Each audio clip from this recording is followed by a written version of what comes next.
Bonjour à tous. Alors aujourd'hui, je vous propose un petit exercice très classique sur la géométrie analytique, c'est-à-dire les vecteurs et les coordonnées. On va essayer de montrer qu'un triangle est isocèle rectangle. Voilà. Alors pour ça, on est dans un repère orthonormé ou orthonormal. On considère les points A, B, C. Je vous donne les coordonnées. Et vous allez par des calculs de longueur, des longueurs de segments, montrer donc que notre triangle est isocèle rectangle. Alors, le premier point important là-dedans, c'est de savoir rapidement calculer comme ça la longueur d'un segment. Alors j'ai rappelé quelques formules, mais on va les appliquer tout de suite pour calculer la longueur du segment AB. Alors mon segment AB, il passe par le point A de coordonnées, donc moins de 1, ça c'est sa première extrémité, et la deuxième c'est B. Voilà. J'ai les coordonnées des deux points. Je vais, pour calculer la longueur AB, passer par les calcul des coordonnées du vecteur. Alors c'est beaucoup plus simple. Comme ça, on va faire nos soustractions avant. Donc les coordonnées de AB, c'est donc coordonnées de B, donc 0, 4, moins les coordonnées de A. Donc on fait très attention. Quand il y a des moins dans les coordonnées du deuxième point, on met des parenthèses. Parce qu'ici, quand on va les enlever, eh bien on aura 0, moins fois moins 2, ce qui fait eh bien, 0 plus 2, donc 2. Donc AB a pour coordonnées 2, et ici 3. D'accord ? Ensuite, vous avez bien compris que dans notre repère, le vecteur AB, eh bien, il nous permet de dire que pour aller de A à B, on va prendre 2 unités horizontales et 3 unités verticales. Donc, comme on est dans un repère orthonormal, eh bien, ici, on va pouvoir se rendre compte que notre triangle, il est rectangle. On a les côtés ici 2 et 3, et donc l'hypoténuse, eh bien, ça sera un racine carrée de 2 au carré plus 3 au carré. Eh bien, c'est justement ça la formule pour calculer la longueur AB.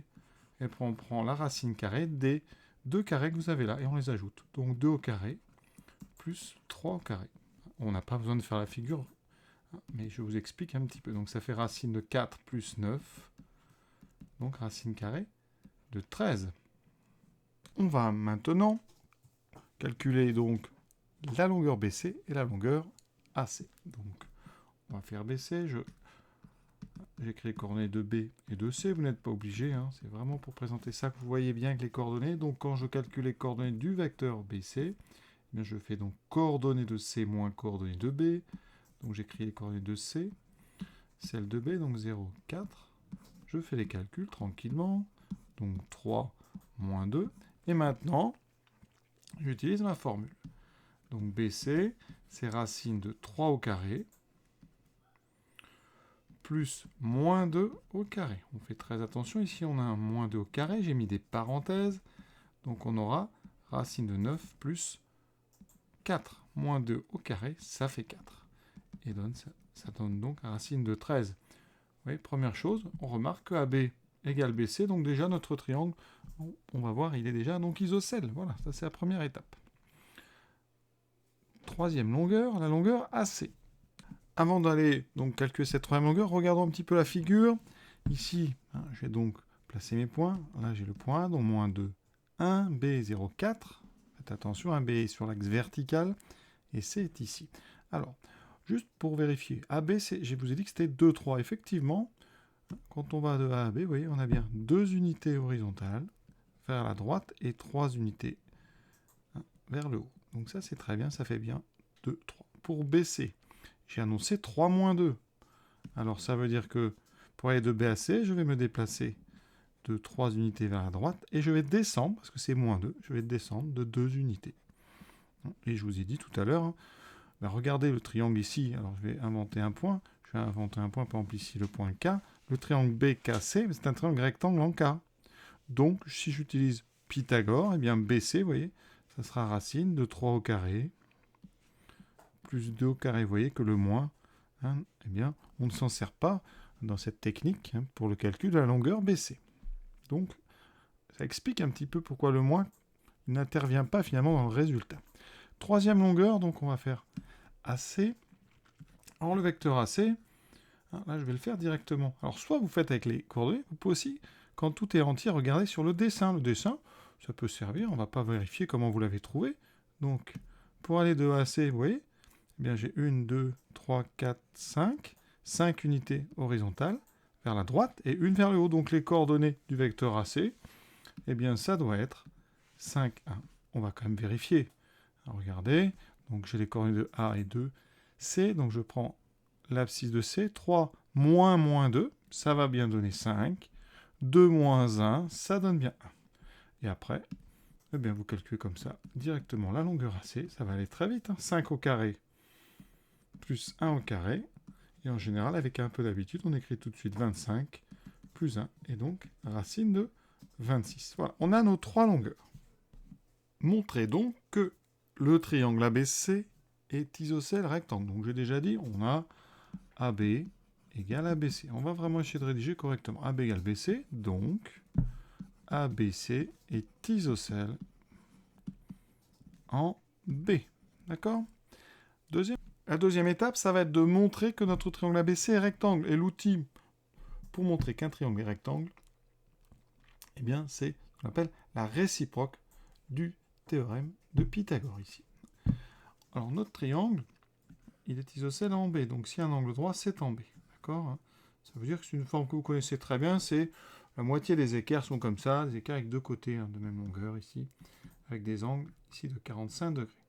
Donc, nous, on a un angle droit en B. Donc, eh bien, on va calculer AB carré plus BC carré. Et voilà. Et on va calculer AC carré. Et les deux vont être égaux. Et la réciproque de Pythagore, c'est ça. C'est que si AB carré plus BC carré est égal à AC carré, alors ABC est rectangle en B. Ça, c'est la réciproque. Donc vous devez démontrer que AB carré plus BC carré est bien égal à AC carré. D'accord ? Donc ne commencez pas par écrire AB carré plus BC carré égale à AC carré. Non. Ne faites pas non plus racine de 13 au carré plus racine de 13 au carré égale racine de 26 au carré. Non. On va procéder toujours de la même façon.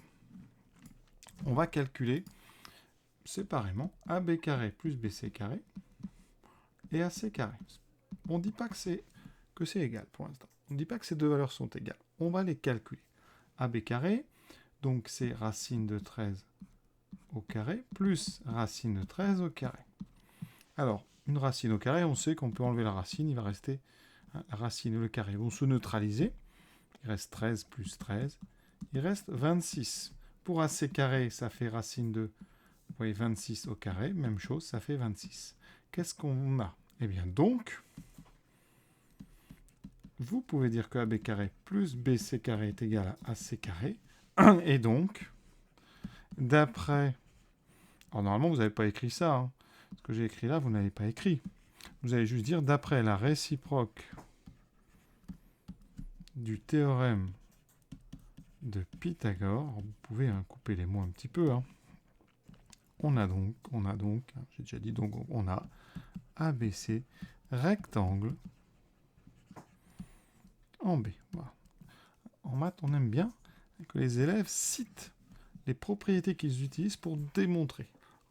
Parce que parfois, ils utilisent des propriétés fausses, ou alors ils l'utilisent mal, donc c'est très bien d'apprendre à utiliser ça correctement, et donc de citer les vrais noms. Ici, ce n'est pas le théorème de Pythagore, si vous connaissez, c'est sa réciproque. Conclusion quand même, donc il est isocèle, et il est rectangle. Donc ABC est rectangle isocèle, et on précise en B. Et l'exercice est terminé. Voilà, donc retenez bien la rédaction de la démonstration du fait que le triangle est rectangle, c'est important. Beaucoup d'élèves font des démonstrations un petit peu approximatives sur le plan de la rédaction. Voilà. Je vous souhaite une bonne fin de journée à tous et à bientôt.